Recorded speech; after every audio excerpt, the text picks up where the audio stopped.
Bristol City looking to make it 4 wins on the road in a row.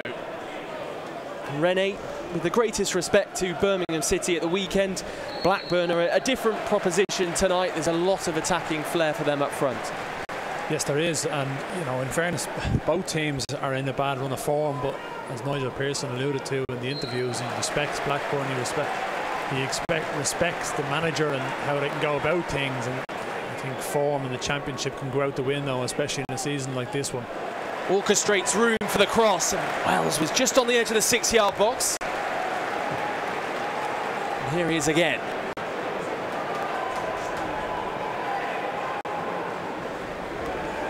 As Sessegnon continues his mazy run into the box, a few cries of penalty, but Craig Hicks, the referee, is uninterested. There's a lot of things I like about this phase. You've got Casey Palmer in a wide position who has an opportunity to cross and takes it. They defend the Hanol Masengo locks out really well. And then you've got Sessegnon being aggressive, even though he's on the left-hand side and he's right-footed. Interesting to see if Blackburn Rovers put one into the box here for more of a cross, and whether Armstrong fancies a sighter at goal. They'll acknowledge that Max O'Leary hasn't had too much to do so far.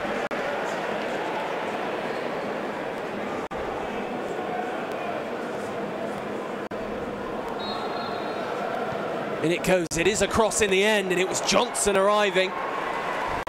Clash of heads at the back post. That is a superb defensive header from Sessegnon. Absolutely brilliant, because you know it's just gone over you. You have to put your head in where it hurts. Covers the back post really well. Really good defend, and I do think it's a foul because he's late. He gets there ahead of Johnson. 32 minutes gone here on Robins TV, still goalless.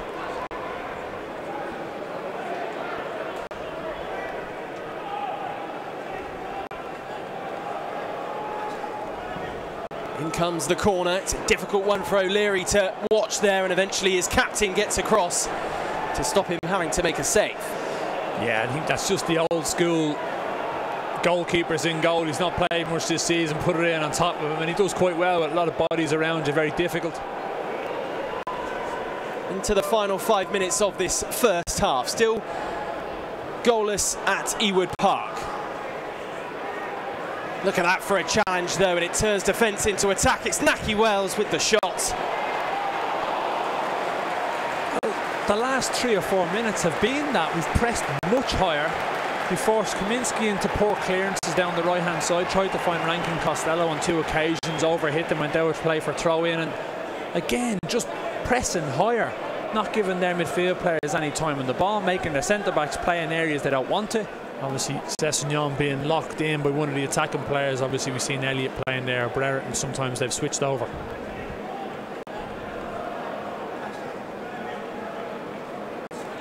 Wells looking to put Leminski under pressure here, and he has. Can he force a mistake? The Belgian goalkeeper eventually clears, but it's still on here for Bristol City. Casey Palmer. Can Jeju find the cross? He does, and it's pinball in and around the 6-yard box. And Leminski apologises to his teammates, but perhaps just evidence there of the fact he's not been hugely involved tonight. No, it's his poor first touch, but you just want to see these end in a shot on target or a shot off. It's like he should put that ball into touch and just deal with it after. But is this the moment Bristol City break the drought in this game? Still no time for the substitutions. They will be made, I'm sure, after this corner. And it goes, it's a difficult one, it's off the crossbar, is it? Tipped over by Kaminski, and it will be another corner for Bristol City. Casey Palmer shooting from corners again. Sorry about that though, you had him rattled a minute ago. Goalkeeper does well in the end, a lot of bodies in there. Seems to be the same strategy from Blackburn corner.